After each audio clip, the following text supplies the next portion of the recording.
Баршаңызға қайырлы күн достар, қалдарыңыз қалай, сіздермен Жанна. Бүгін сіздермен осындай керемет бауыр тортын жасайтын боламыз. Бұл торт өте пайдалы және тойымды, қонақ келген кезде де ұсынсаңыздар болады. Олай болса менімен бірге болыңыздар және де видеоны соңына дейін көріңіздер. Ең алдымен бізге бауыр қажет. Менде 700 граммдай сиырдың бауыры, тауықтың бауырын қолдансаңыздар да болады. Ең алдымен осылайдан блендердан өткізіп аламыз. Мясорубкадан өткізсе де болады. 3 жұмыртқа қосып, ары қарай блендермен өткізіп, үстіне 1 стакан сүт және 1 шай қасық тұз салып, жақсылап езетін боламыз. Және 1 стакан ұнды осылайдан електен өткізіп, салып, барлығын жақсылап араластырып, соңында 3 ас қасық сұйық май құятын боламыз.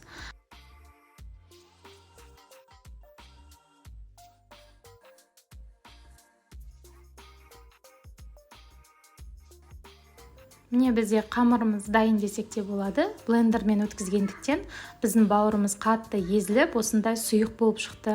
Ал егер сіздер ет тарқышпен өткізетін болсаңыздар, кішкене бауырдың ұсақ бөліктері көрініп тұратын болады. Міне біздің қамырымыз дайын. Енді табамызға кішкене сұйық май құйып, осылайынан жағып алып, қамырымызды пісіре берсек болады. Мінекей осылайынан әдемі болып домалақ қылып жағасыздар. Менде бұл арнайы осындай блинчикке арналған таба болғандықтан бір-ақ рет қана майлаймын, одан кейінгілерін майламай пісіре беремін. Бетіне осылайынан кішкене тесіктер пайда болғанда келесі бетін аударамыз. Келесі беті бізде тез піседі, сондықтан күйдіріп алмаңыздар. Мінекей осындай болып піседі. Арасында біздің қамырымызды осылайынан жақсылап араластырып тұру керек, себебі бауырларымыз кішкене астына қарай түсіп кетуі мүмкін. Кішкене араластырып отырып құясыздар. Мінекей осылайынан барлығын пісіріп аламыз. Менде 15 штуктай шықты. Енді біз салмасын дайындаймыз. Салмасына ешқандай да қиындығы жоқ. Жаңағы пиязбен сәбізді сұйық майда жақсылап қуырып аламыз.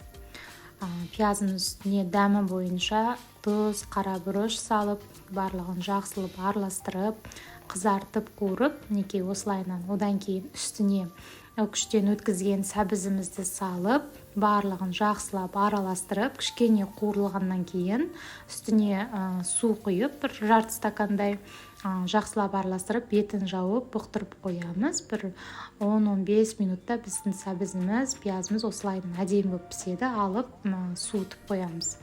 Сол арада енді біз начинкасын дайындаймыз. Начинкасына бізге укроп керек. Укропты міндетті түрде жуып және жаңағы орамалға орап жақсылап кептіріп алу керек болады. Осылайынан турап ыдысымызға 2-ге бөліп саламыз. Бірінші осылай кішкене бөлігін бізде тортты жаңағы безендіргенге қалдырып қоямыз.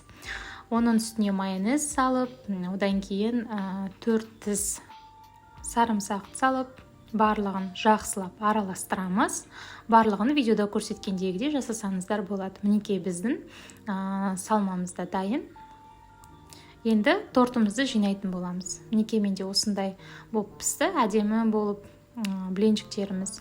Ең бірінші майонезді жағып аламыз. 1 ас қасықтан жетеді. Бізде блинчиктеріміз кішкене жұқалау болғандықтан 1 ас қасықтан жетеді. Салмасында міндетті түрде суыту керек болады. Оны да 1 ас қасықтан осылайынан жақсылап жағып шықсаңыздар болады. Біздің жаңағы блинчиктеріміз жылыдай болу керек. Сонда әдемі болып шығатын болады тортымыз. Дәл осылай кезек-кезек жағып шығамыз.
Мінекей барлығын салып болдым. Енді шетіне кішкене майонез жағып жіберіп, осылайынан видеода көрсеткендей жағып шығу керек болады.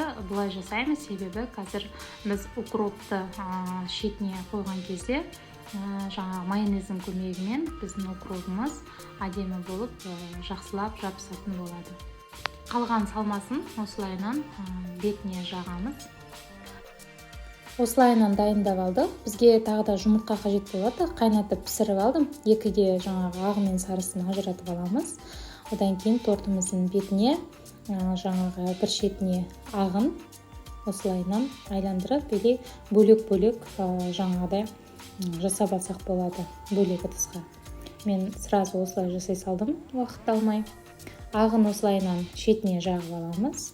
Одан кейін жаңағы жұмыртқамыздың сары бөлігін осылайынан тек ортасына ғана қойып шығамыз.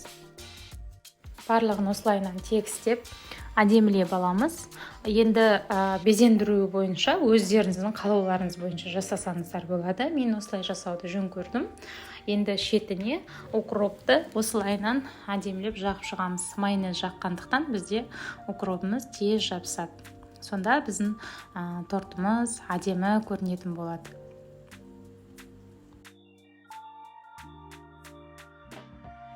Менде осындай бір бөлігі блинчиктің қалып кетті.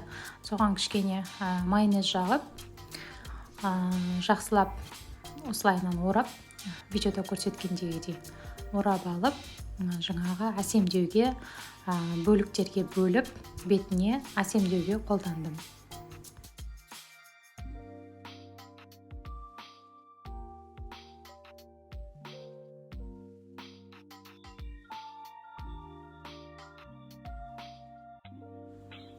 Мінекей осылайынан домалақ етіп қойып шықтым.